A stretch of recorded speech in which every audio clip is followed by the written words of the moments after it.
Les forces israéliennes entreront très bientôt dans Rafah dès que le Premier ministre Benjamin Netanyahou donnera l'ordre, déclarant aux responsables de la défense israélienne.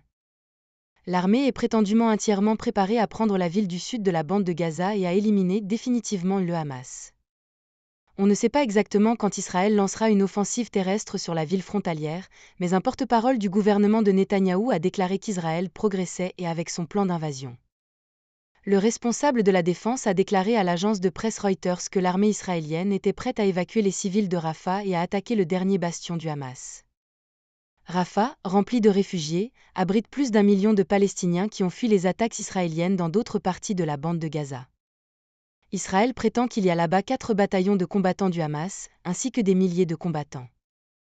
L'armée israélienne pourrait passer à l'action et prendre Rafah immédiatement, mais attend le feu vert de Netanyahou, rapporte Reuters.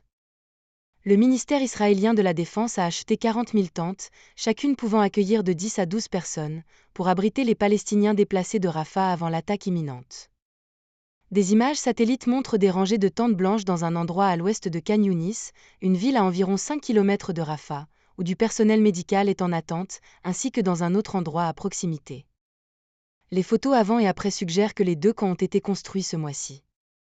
Pendant ce temps, l'envoyé spécial des États-Unis pour les affaires humanitaires au Moyen-Orient, David Satterfield, a déclaré aux journalistes mardi que Washington ne pouvait pas soutenir une opération terrestre à Rafah sans un plan humanitaire approprié, fiable et applicable.